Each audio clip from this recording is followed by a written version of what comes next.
Ladies and gentlemen, welcome to Yankee Stadium.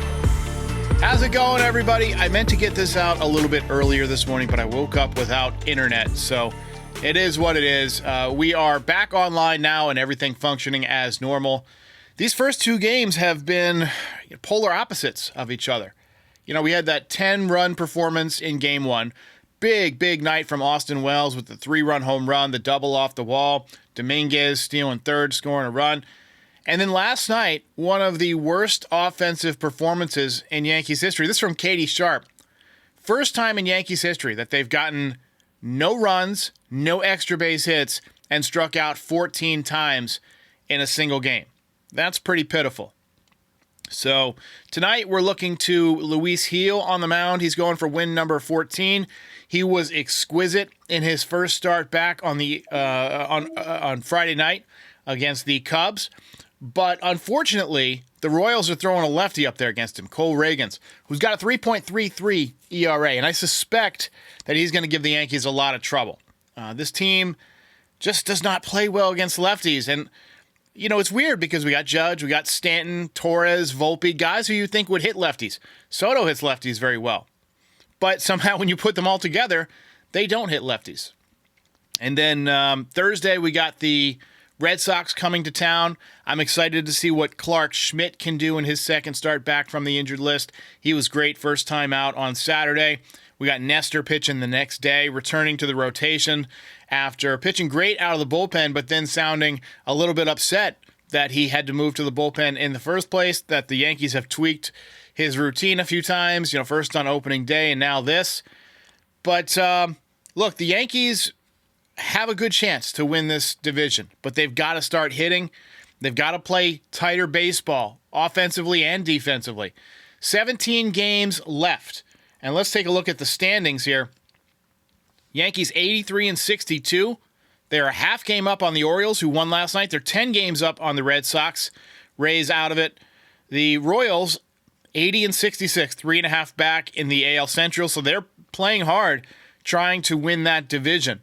And then, of course, the Astros leading the AL West at 77 and 67. And somehow you feel like it's all going to come down to Yankees-Astros in the postseason again. You just get that feeling. So we got a few voicemails, not a lot of voicemails today. Let's go ahead and go through them, and then I'll be back with the NostraDerek prediction, and then we'll see you tonight after the game is over. I live in New York City! I cannot believe you had the balls to do it!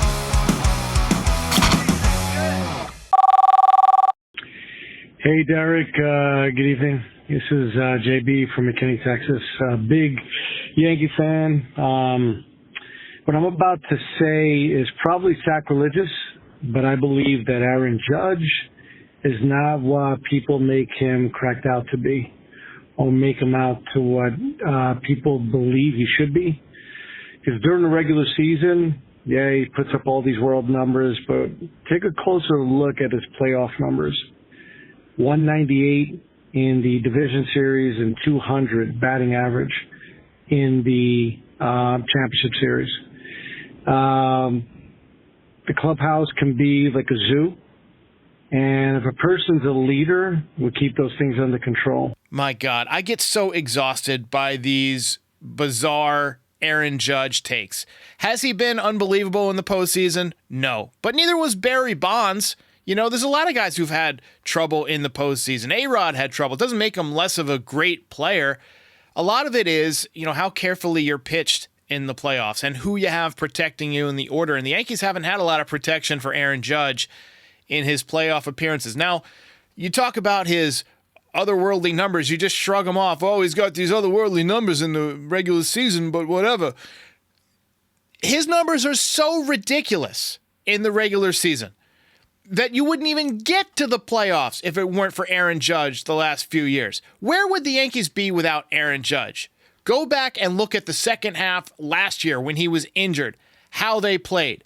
It wasn't really the second half, but it was from like June to maybe early August. Go look at how the Yankees played without Aaron Judge. They were crap. And look, he's been slumping for the last couple of weeks. He's a little bit in between. You know, he was blistering hot, but nobody's going to hit 380 or whatever it was for 5 months in a row. The fact that he did it for about 3.5 months is unreal. And it's really bad fans that want to get onto this guy because he's had a little bit of a slump. Come on. Let's be real about the situation here. The Yankees would not be anywhere near sniffing the playoffs if it weren't for Aaron Judge. And for you to say he's not all that he's cracked up to be, that's just a stupid take. He is all that he's cracked up to be. Has he had a great postseason in his life? No, he hasn't.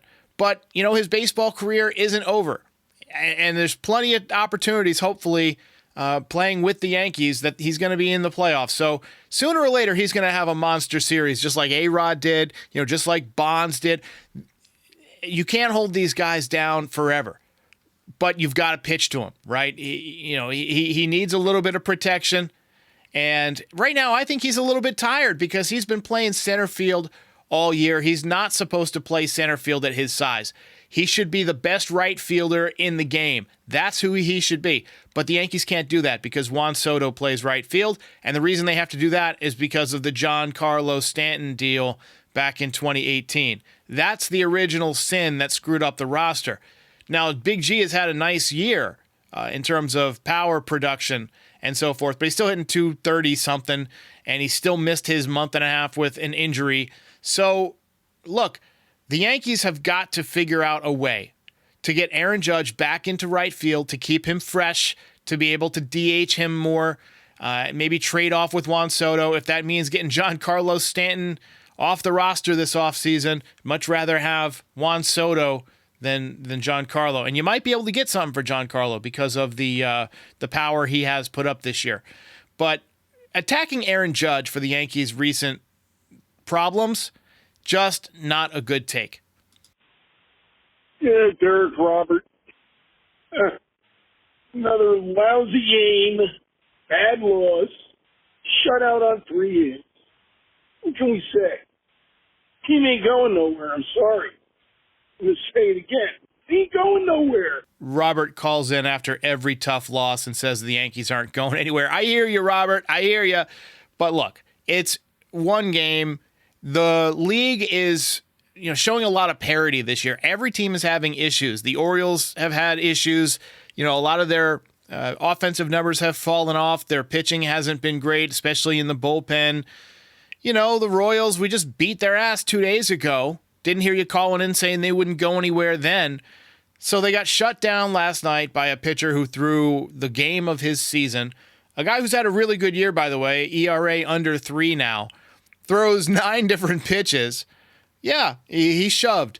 But that doesn't necessarily indicate anything about what's going to happen to the Yankees in the playoffs. Now, maybe they won't win the World Series. It's really hard to win the World Series. It's really hard to win a playoff series. And people like you are going to call in and say, well, I told you so. But just being negative all the time doesn't mean that you're some kind of savant on, what this team is going to do. They could easily catch fire during the playoffs and make a deep run and even, yes, win the World Series. Quick word from Anytime Fitness, and then I'll be back we got one more voicemail. Not a lot of voicemails last night after a tough Yankees loss. The summer gets super busy, and getting back on a good fall workout routine needs to be easy for me. With Anytime Fitness being available anytime, anywhere, they make it easy to work on getting stronger and more confident, all within my schedule. It's got to be easy to make that routine happen, and that's why I love Anytime Fitness. With access to 5,000 plus well-equipped gyms open 24/7, this is not your average gym experience. They also provide personalized coaching support, offering the best training, nutrition, and recovery guidance. This includes the Anytime Fitness app, which generates personalized workout plans or workouts programmed by your coach and tracks your daily progress. Get after it. To claim your free Anytime Fitness trial pass, visit AnytimeFitness.com and get yours today. We've also put that link in the description, so check it out for more information and claim that free trial pass at AnytimeFitness.com. Hey, Derek. Tough loss with Stroman on the mound last night.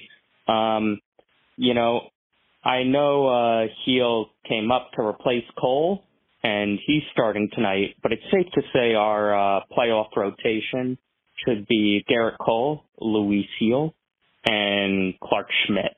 Appreciate the call. I don't think the Yankees are going to go with a 3-man rotation in the postseason. I think they're going to go with the standard 4-man rotation. So you got to throw Carlos Rodon in there. And Carlos Rodon has potential on any given night to strike out 9 or 10 guys and to be really dominant. He's also got the potential on any given night to get hit hard. Stroman, I think right now, will be on the roster, but as a bulk reliever. Now imagine this scenario. Imagine you've got somebody like Luis Heel scheduled to start, and either he has some control issues early on, or he has some back stiffness. He just had that IL trip with a stiff back, and you might need somebody to pitch the 3rd through the 6th or 7th innings in a playoff game, and you don't want to spend your bullpen. That's where you go to somebody like Marcus Stroman and say, give us what you can. But you could also go to Nestor Cortes in that situation, too. I agree with you. I don't think Nestor Cortes is going to be in the rotation for the playoffs. I like that he can come out of the bullpen and be comfortable. He showed it against the Cubs. I know that he doesn't want to be a bullpen guy, but having a funky lefty that can throw strikes and miss bats and keep guys off balance and can work through the order at least one time is a big deal in the playoffs. So my rotation right now, if the playoffs were to begin tomorrow, Garrett Cole, number 1, Clark Schmidt, number 2, Carlos Rodon, number 3, and Luis Heel, number 4. And then Nestor Cortes in the bullpen, Mark Stroman, either as a bulk guy or off the roster completely. All right, on to the NostraDerek prediction. This should be a fun one. Yankees facing a lefty, not going to be easy.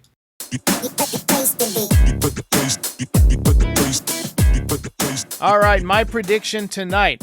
I think that Gleyber Torres will hit a home run tonight. There was all that discussion yesterday about whether or not he's the worst second baseman in baseball.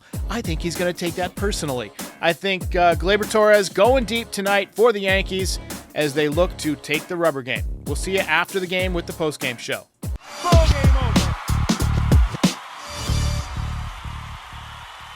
If you enjoyed this video, please drop a like and give us a subscribe. It helps other Yankees fans find the channel. We're also on all your favorite podcast platforms and social media.